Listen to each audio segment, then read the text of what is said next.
My name is Eren and I'm from Turkey. I'm 24. I'm a keyboardist, composer, arranger, conductor, and all sorts of variety of musical stuff that I do. And in this project, I am the MD, which is a musical director, so I oversee what's happening musically.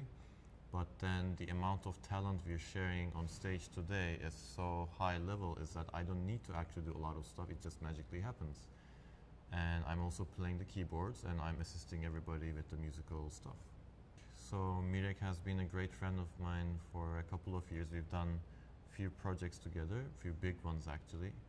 And he asked me to be the musical director for this project a couple of months ago. And Mirek being Mirek, I just accepted it. I never knew Peter before, and I never knew that the band Olympic existed before. So it was great to meet him in person. He's 74, right? But he's still going on like a really high, super level energy rock star, and he is a rock star despite his age.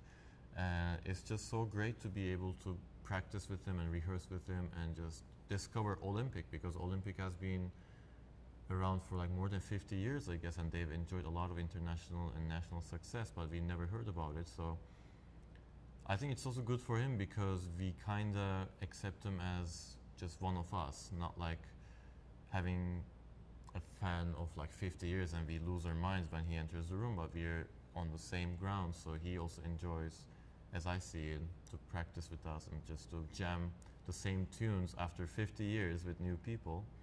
So it's a very interesting and different experience. I've never been in a situation like this before. 60s and especially 70s are the golden years of rock for me because, well, 69 progressive rock started, which is my personal interest, but then the excitement and the change of music and society and all the thoughts at the period was so intense. People were so into it. So even though today we have so many similar music to what they have composed because it's been 50 years over it, but the original ones, the actual feeling, the thoughts, the soul, and the person who've been through 60s and 70s is right in front of us. So I think even though it's in current music domain, it's more like, okay, 60s and 70s music, but it's just like as if we were living in 60s and 70s. So it's just very exciting for me to be with someone who actually lived and composed and just experienced those years. What surprised me the most about Peter is like he's such a calm person, but he's also very intense.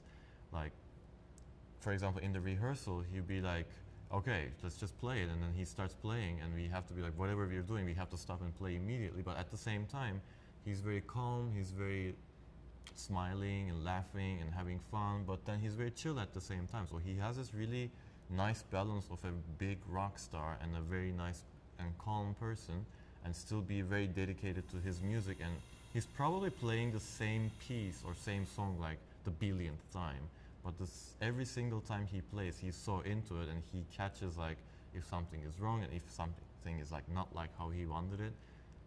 How he's still dedicated to what he's doing is so amazing, and how he can be so nice and calm is so beyond me. It's amazing.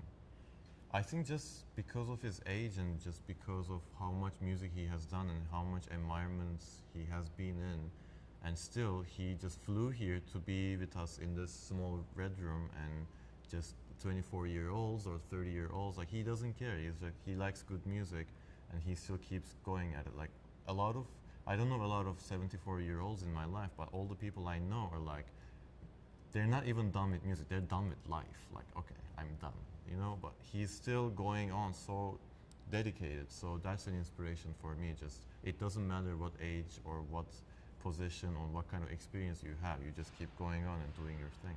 I have a band called Eliminal, and I have another band called Seven Station. So these two bands, with Seven Station, we're doing more progressive metal stuff and progressive rock stuff, and we are more focused on Europe. With Eliminal, a friend of mine, Ayumi, we've been doing music for 2 years together now, and we just wanted to name it a band. And we had a great show past month in Istanbul, and we will be releasing some material from that later this year.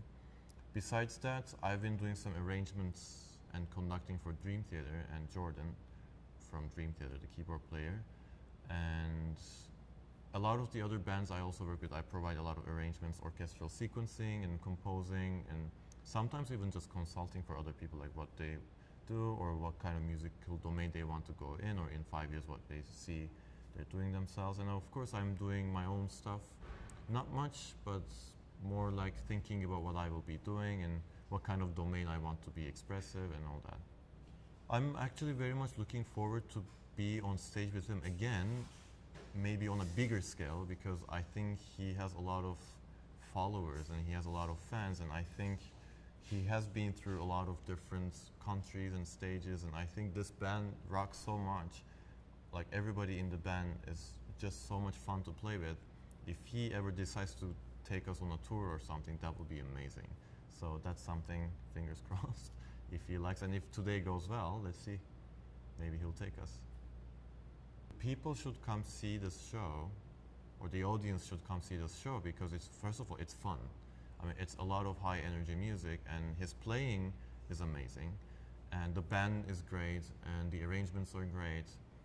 And again, it's raw 60s and 70s music. It's not like they're trying to put this music idea to a different domain, or take the simple idea and make it complex or adjust it to 21st century. It's just raw, pure 60s and 70s music from the person himself, which is amazing, right?